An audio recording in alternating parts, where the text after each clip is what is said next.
We're here to discuss EML's white paper on mental health, and with me is Nguyen Tran from EML. Welcome, Nguyen. Thanks for having me. Lovely to have you here. And Sarah Hellwege, who's been a regular on this program, so you'll know her pretty well. We're here to discuss the white paper that was prepared by EML. It was done by Monash University's Healthy Works Lives research group, and it looks at the self-reporting of mental health throughout all age cohorts and gender cohorts, and it then looks at mental health claims. Not surprisingly, mental health claims represent about 0.33% of self-reported mental health issues that impact workplaces. So it is a fascinating paper, and I'm going to ask our panellists in a minute what that actually looks like and what that looks like for workers' compensation going forward. But if I can make a few observations before we start about the legislative response. It is disappointing to see the legislative response that's happened in Victoria and New South Wales, but it will happen in each state and territory as the level of debt arising in workers' compensation schemes climbs as a result of psychological health claims. And that's because the psychological health claims have dramatically increased over the last 3 to 4 years, to the extent that nationally they represent more than 9% of total claims. And when you look at that as a cost, it's 4 times the cost of a normal claim. So it's very expensive. Now, can I just say that if each state and territory enforced the law they currently have, we wouldn't have this problem. And Victoria, unfortunately, that was the Ombudsman in 2016 who directed the regulator to ignore the legislation. And as a result of that, we've had massive claims blowouts in Victoria. So that's a problem. We're not going to spend a lot of time critiquing that. In fact, I won't be doing that with my panellists, but I want you to understand it is nonsense what has occurred. But what we've seen as a result of that in Victoria is a massive reduction in claim acceptance, particularly on this issue of if it's a dispute that arises as part of normal conduct between two people. So Sarah and I are not getting on. Traditionally, that would have fell under the subjective test in any jurisdiction as being a compensable claim. In Victoria, it will be a basis for rejection. And so we'll see those numbers coming out over the next year or so in greater clarity. But it is a significant drop, and as a firm, we're seeing it because we act for employers as a significant drop. Now that said, let's get down to hearing the news. When you look at the numbers that have come through here, it is concerning to see the level of self-reporting in the youngest cohort, isn't it? It is. And talking to our mental health specialists, we and looking at what's come out of the white paper, it's not a surprise. I mean, they're growing up in probably a generation where the rate of change from technology is as fast as ever. They're all worried about how they're going to be able to afford to buy a house, cost of living. They've also lived through COVID.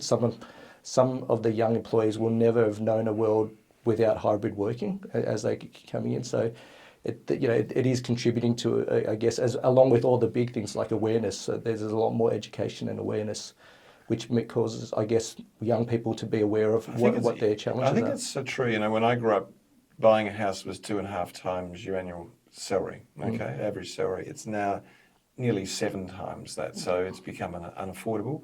When I was chatting with a group from one of the councils recently, we were talking about war happening, and she said, look, I've grown up in a generation where I was not aware of any war, and I don't know what that means, she said, and I read with fear what's happening because I don't know whether I'll be involved in what I could do. Yeah. What would be my role? So we are going through a period of generational change with accelerated uncertainty every day. And so it's not surprising that younger cohort is reporting, I think it was about 43%, that's under 25 age group, which is getting close to 1 in 2 people who I describe as a kid. They're not, they're actually my children's age, so they're adults, saying that in a year they don't feel able to do work at a full level. It's dramatic, isn't it, Sarah? Absolutely. What do you think that means, Sarah, for the capacity of that cohort in the years to come to deal with, like things aren't going to calm down, with technology, with everything, the skills that you bring to the table to do to work. If we look here in our office, we already are using AI, and therefore there'll be an erosion of what you can control. Yeah. How will that affect that group coming through? Look, I think that if we think about the behaviours of young people at work, I mean, I think that there's probably more advocating and self-advocating for their own workplace rights. There's some acknowledgement of the hazards, such as, sexual harassment and bullying, and that they're inherently, not appropriate. And I think there's a lot more awareness out there with campaigns. I think WorkSafe Victoria ran a wonderful young campaign. I think it was the campaign. Yeah. And just raising awareness around, workplace health and safety rights for young people. So I think that's really obviously enhanced their ability to be able to understand what they're entitled to. But I think at the same time, potentially there's some decreasing of resilience in terms of, if I think back to my first jobs, you just sort of grin and bear it and you get through it, and you probably put up with less than you should have. Not to say that that's what we should continue to see in the future, but I think that there's potentially going to be more self-advocating, potentially more claims, and then that kind of that cohort becomes a bit more of a primary. I think focus. that's one of the things that we all see, isn't it? If people are so harmed now, and let's be honest, the last, I'm a rhino. It's pretty hard to hurt me because I started at a time of work which was almost Dickensian. I'm not quite that old, but it was pretty rough, like you say. You just put up with terrible stuff, and you just went, okay, that's what it is. I really did struggle a bit during COVID, and I've certainly struggled a bit in the aftermath of uncertainty. Not to the stage where I wake up worrying about it too much, but I'm aware of it constantly. But I do see in the friendship groups of my children that vulnerability showing, and that deep concern about what does tomorrow look like. Yeah. So I think your view is that we are going to see that younger cohort mature into much higher claims base in the future, and with a lot more harm being done. Yeah. We do expect that. And we're not seeing that now, because right now I think most employers will tell you young people will just leave and look for another job. Yep. And will leave that workplace. And I think but as they get older, become more mature, that will probably evolve into higher claim numbers down the track. And probably the other thing I didn't mention as well, that another stressor is, it's hard to not call out, but social media, there's probably an idealistic representation of what life should be. And that's probably just creating, that misalignment between what we have and what you don't have. And, no, look, I think that's a great observation. I think I'm a user of social media in LinkedIn, but I think I've got 8 friends in Facebook. That may reflect what a loner I am, I don't know. I think I've got about the same in Instagram, but one of the reasons I don't connect is that I just know it's not real. I don't want to see a celebritized lifestyle. I'm happy with the one I've got.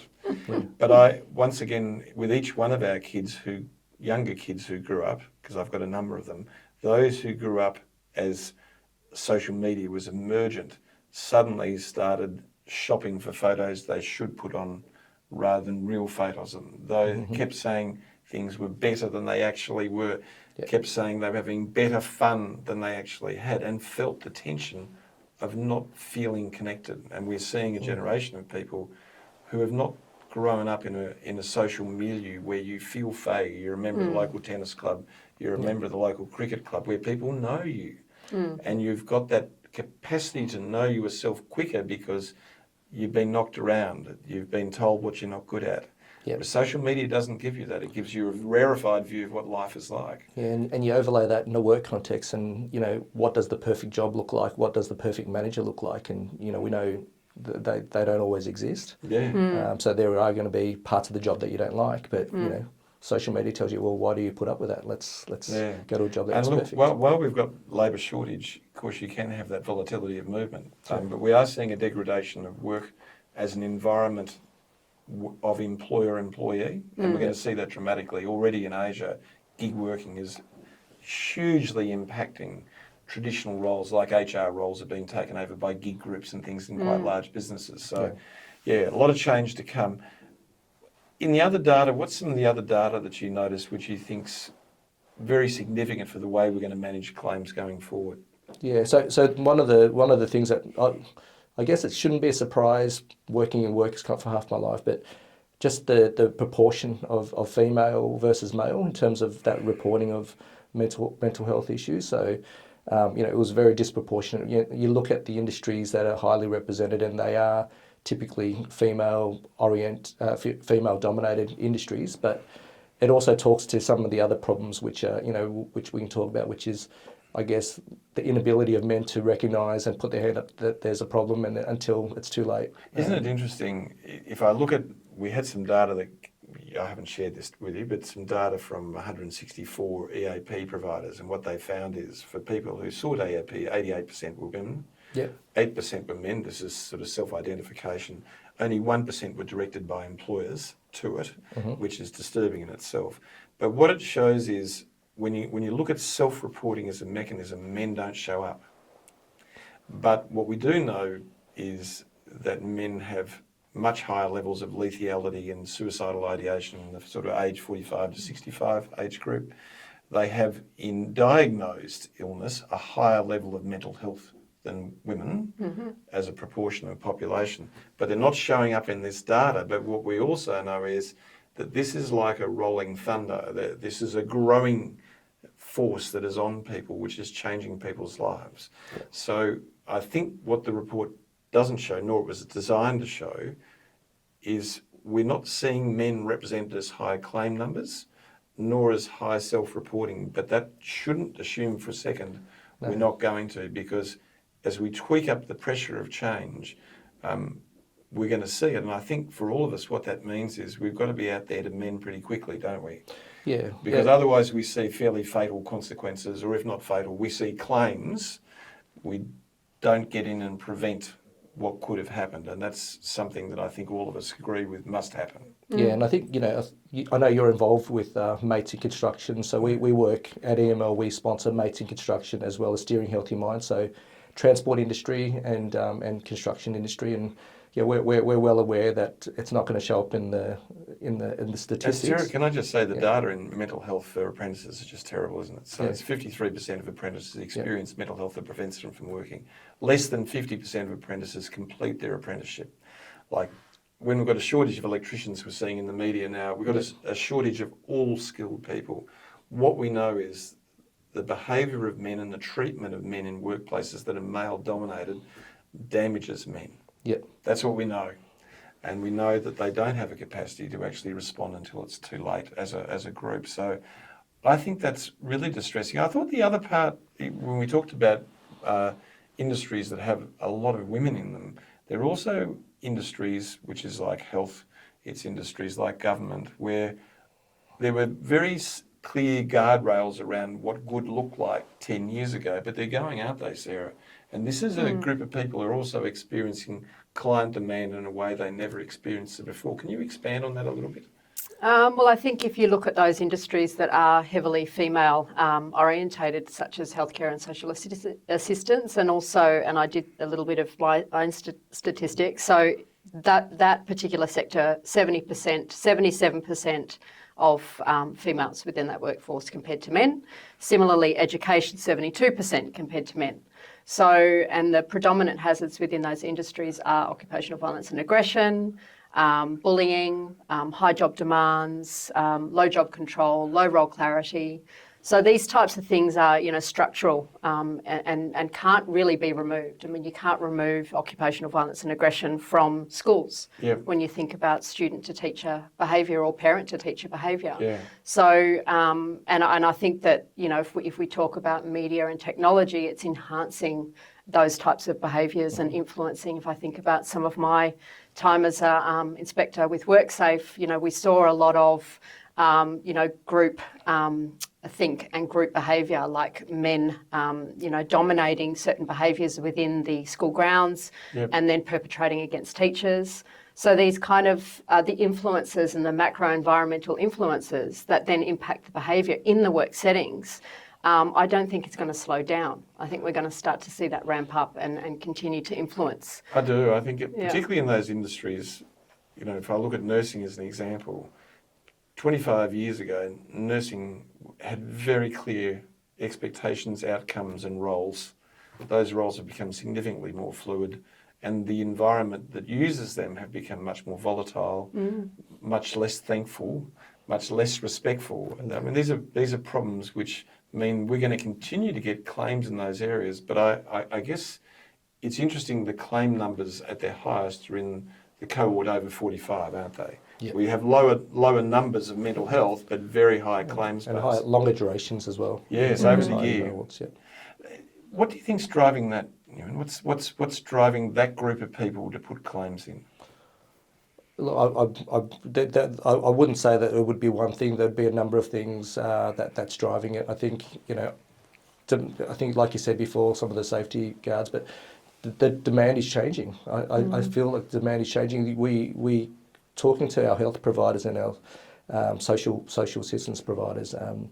The demands of customers is increasing. So we're talking a lot about stress, burnout type of issues that are there. And with some of these older cohorts, they've been in the job for a while, and it's not necessarily one incident that's happening. It's generally over time, and then and it gets to a point where there's only one resort, and that's the lodge a claim. And we've also seen things have been financially much harder over we've seen a decline in Australia's financial circumstances, and it affects parents who have older parents to care for, spending quite a lot of money and time doing that. They've got younger children, they're between the age of 5 and 15, very demanding. Their money's just not getting there. So there is this extra layer of, 10 years ago, I felt quite comfortable with suddenly, I'm not sure I've got enough money every day and I'm 50 and I actually thought I'd be retiring in 10 years' time and I don't think I can anymore. Yeah. Any other observations that you got out of the data, Nguyen, that you think I do have an observation. I mean, we did do a breakfast launch a couple of weeks ago, and with all the discussion around age and females in the workforce, there was a very awkward question to a few of the males up on the stage about menopause and around the impact and how much we understand menopause, because I don't understand. I'm not an expert, definitely. Yeah. And how that's impacting, I guess, claim behaviour, but also mental injury and that understanding of job design to support women going through that phase of their And life. I was there. Can I just say, I'll say the bit you're not saying, which is one of the best questions that came up, which said there is a reason why women are struggling, and that is the job design of traditional marketplaces built around males' capacity to be at work, not being a primary carer, correct, nor suffering biological changes in their body and mind, which they're trying to facilitate and get around. And therefore the expectations are of a person who brain isn't gone soggy suddenly over the last couple of weeks because their hormones have gone crazy. And there's still an expectation on women to, I guess, be the manager or the CEO at home. Yeah, that's right. To manage all the day-to-day activities, make sure the kids are getting to school, getting home, all the activities. And I think this is a real mindset change we have to get into, isn't it, Sarah? That we have to manage people for who they are, not for a singular male outcome of what you can be, because it's elusive for men as well.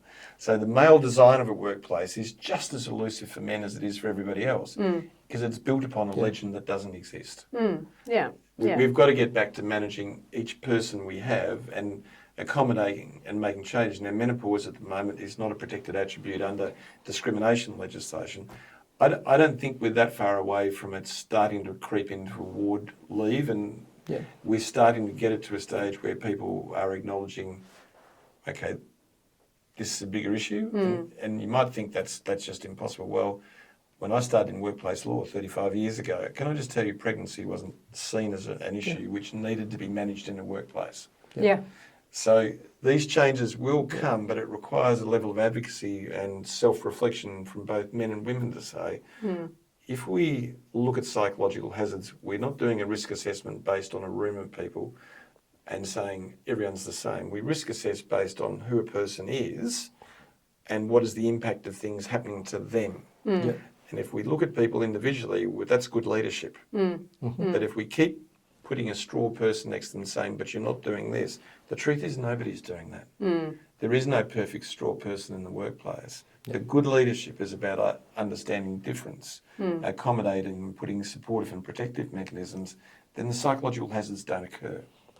Yeah, and I think, we talk a lot about, emotional intelligence in leadership and how, a lot of leaders aren't promoted because of their emotional intelligence, but because of their ability to to get outcomes and to because of their technical knowledge. And, we're seeing that the better workplaces that are evolving are the ones that are recruiting and developing people for that emotional intelligence to be able to have those conversations and to be brave enough to ask the questions that need to be asked that can then be used to help design the work and the job correctly. I think that's great. Sarah, can you sum up on what you think? You've read this, and this is a fantastic body of work. And what I'd say is, if you want it, if you email me, I'll make sure that Nguyen corresponds directly with you and sends you a copy of it. But as an employer, seeing what you've seen, what are the sort of 3 or 4 things you'd say, the light on, what are the 3 or 4 things you must keep front of mind as a result of reading this? Look, I think we've touched on a few things today. We've touched on the industries that are under the most pressure. So I think we need to shine a light down on those industries. And in particular, if we think just those statistics that I shared before, women do make up a high proportion of those industries. We also talked about the fact that they have the CEO function at home. And those industries are predominantly underpaid. So there's financial pressures. There's lots of factors that come together to talk about vulnerability. So I think it's not just looking at the workplace, but it's looking at the broader system and thinking about how can we influence that to then influence positive change in those areas. But for the workplaces, I think, yes, leadership is a fundamental protective factor. It's really teaching leaders to recognise early warning signs for men and women. That will enhance, obviously, men being safer to speak up earlier, because it is, psychological injuries are cumulative. More often than not, they build and grow over time until it's too late, and then it's too late. The claim's been submitted and getting people back to work is long and arduous.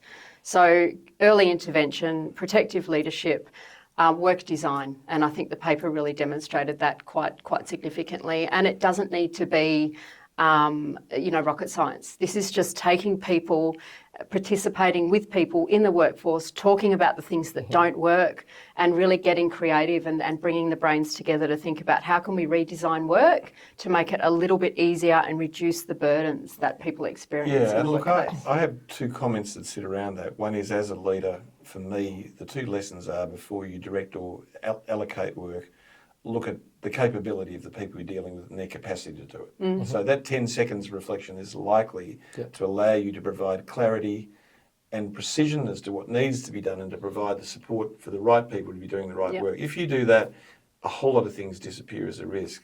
But the second is, safety sits beneath all of this. And what safety says is, as you institute change in psychological hazard management, is change under all safety legislation. You've got to consult and listen. Yes. So you've got to hear what people are actually saying is the problem that needs to be fixed. And what is the success? What are the things that protect? What makes you feel good when you're under pressure even? So that you can find and build that balance. Exactly. And I think, I'm lucky I've got an incredibly senior claims person sitting in the room who's seen years of it, and I've got, a leading psychologist telling me. But for all of you, none of this is hard. It is about listening. It is about reflection, and it is about making sure that you care about people individually rather than having this collective straw person that you measure, which is an unrealistic person. But it is that engagement and trust process which is critical. Exactly. And when you talk about listening and consulting, there's other avenues to do that, right? So everyone does pulse surveys at work now. Most of us collect exit data when people leave a job, and a lot of employers are now looking at some of the psychosocial risk, health hazard tools to really, all of that together, as well as talking to your people, can really give you a really strong data set to know where some of your issues are. Where are the people that you need to put some time into to help them develop as leaders? Where are the areas of job design you need to look at? So most employers have access to all of this rich data that need to put together and work with someone. It's not elusive, is it? No, it's not. But the part is, we've got to build our leaders to actually talk to people. So the first part is to build that relationship of trust between a leader and the person who works with them, so the person who works with them can say, look, when you do that, I'm feeling uncomfortable. Exactly. That is a magical connection, and when that occurs, the risks diminish almost immediately. Now, look, that's it, guys. But thank you so much for coming along. I know it's a bit of pressure because you don't do this often, but I really appreciate your time, and it's been great having you. Thank you. See you later. Bye-bye. Thanks.